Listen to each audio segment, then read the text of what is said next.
This is Seth David from the world-famous Nerd Enterprises Incorporated, bringing to you another special screencast. This time we're talking about understanding the balance sheet, increasing net worth, the last of 3 videos in the series focusing on liability accounts. In the previous 2 segments we looked at first the equity accounts, then the asset accounts. This is the last segment looking at the liability accounts. Knowledge is power. Make an impact by learning more. Call me right now at 866-945-8070 for information about private trainings. We record the live session with you so you can review it afterwards as often as you like. Remember the formula that we've gone over in the previous 2 segments on equity and on assets is assets minus liabilities equals net worth.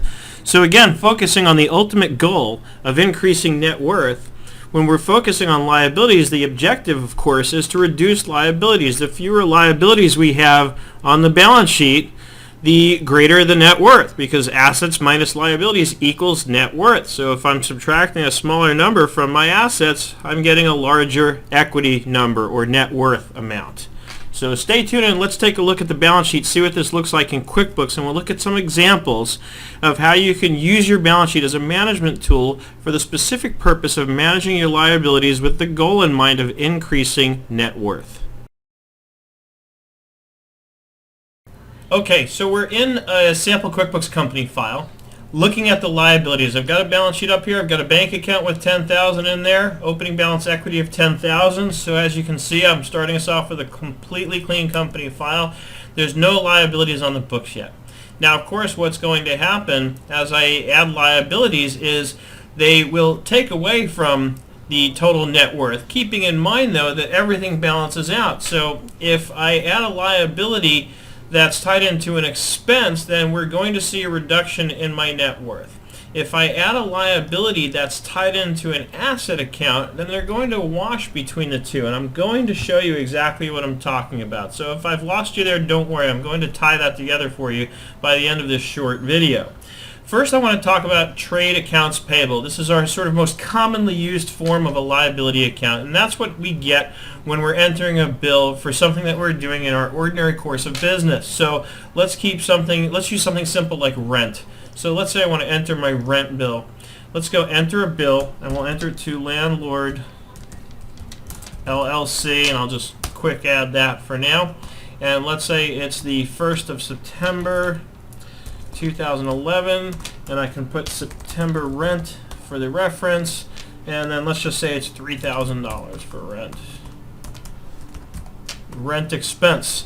So you're going to see this rent expense is an expense, so that goes on the profit and loss, has no impact on the balance sheet. Therefore, the only impact on the balance sheet when I save this is going to be to increase a liability, because I'm going to owe somebody for this rent, which means that you're going to see the equity here come down by $3,000. So let us save the bill and watch that happen. We'll watch this in action. And sure enough, there it is. And why? As I mentioned in the previous segments, we've now put a loss on the books because I've just added an expense which flows over here in the form of a negative net income now. And so that reduces my total equity. So again, by adding liabilities to the balance sheet, I'm reducing my equity. So of course, how do I increase them? By paying those liabilities off. Keeping in mind, though, that if I pay this off out of my bank account, I'm reducing my liability, but I'm also reducing cash by the same amount. So that does not have any impact on the equity because it's a wash between the assets and the liabilities.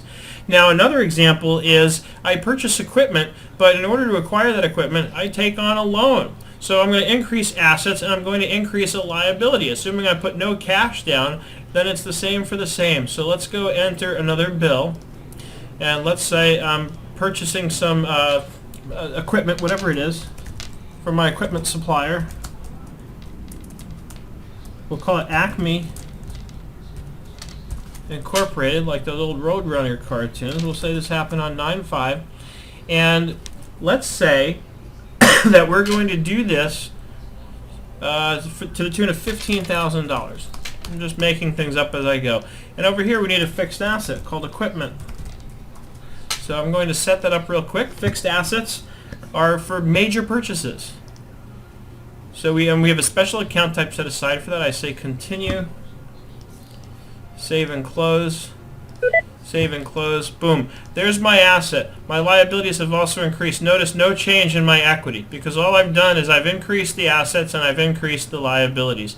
So no change in equity. What's another common type of liability that might go on the books is a loan. So let's say we borrow money from the bank.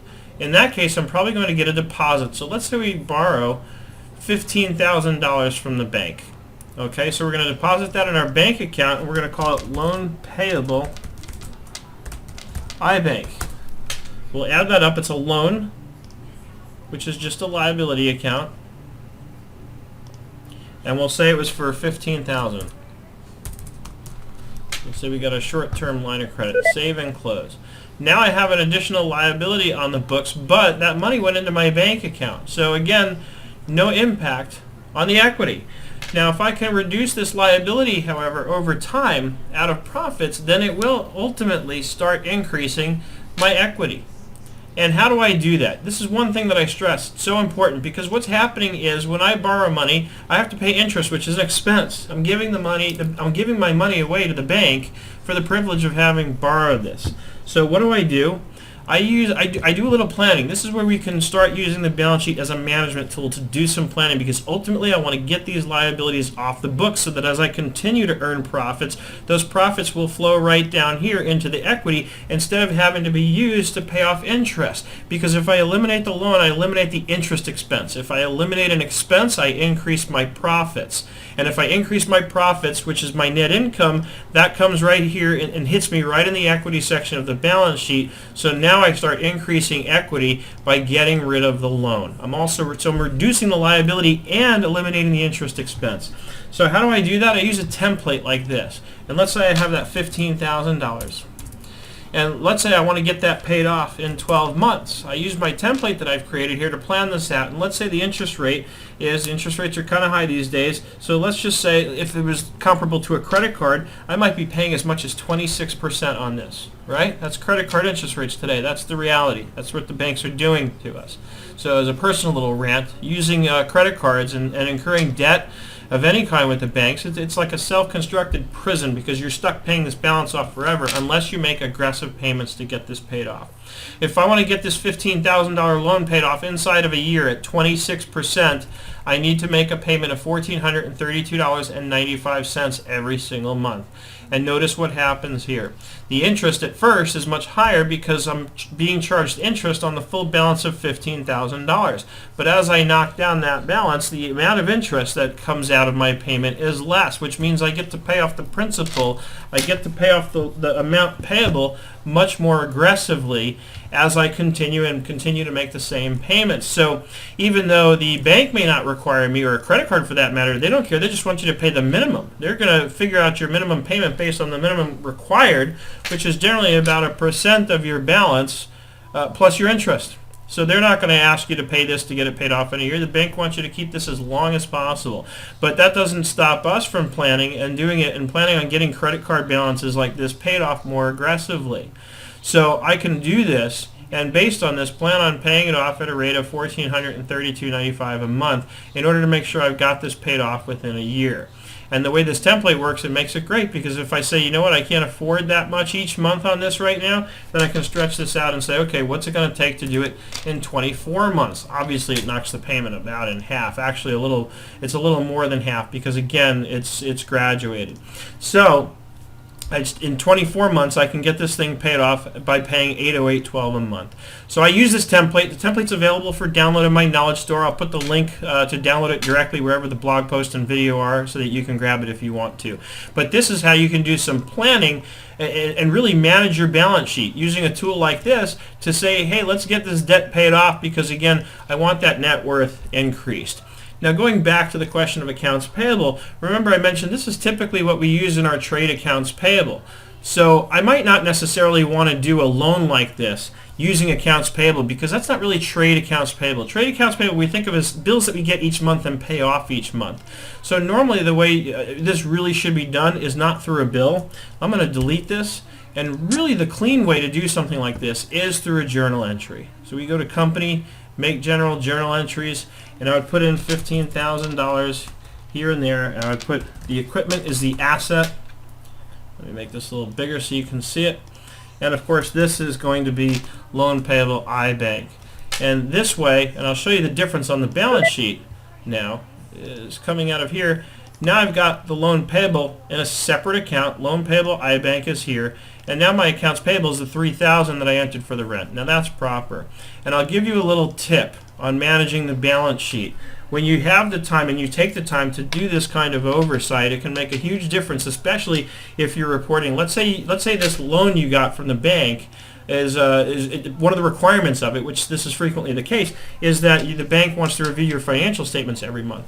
Well, one thing you can do to make it look better, quite frankly, is get your payables paid off before the end of the month, because your reporting date is usually going to be on the last day of the month or on the last day of the quarter.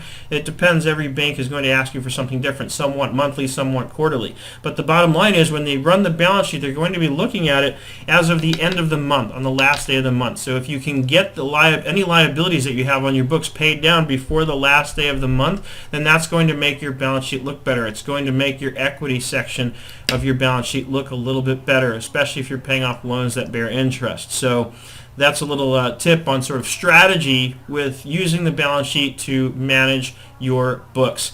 So with that said, I hope everything makes a lot of sense to you. Don't forget to sign up for our upcoming webinar on cash flow projections. Just look in on my website in the events section, scroll down, and you'll see cash flow projections. And incidentally, even if you've missed an event here, there will always be the link to download the recording. So come on in here and get the recording if you missed the actual live one. And I hope you're having an absolutely fantastic day, and I look forward to seeing you on the web. This has been a special presentation brought to you by Nerd Enterprises Incorporated on understanding the balance sheet, increasing net worth, with an emphasis on the liability accounts. Knowledge is power. Make an impact by learning more. Call right now, 866-945-8070 for information about private trainings. We send you a link and log in with you. You share your screen with us, and we coach you through whatever you need to learn. And then we record that session so that afterwards you can review it as many times as you like. Give me a call right now to set up an appointment at 866-945-8070.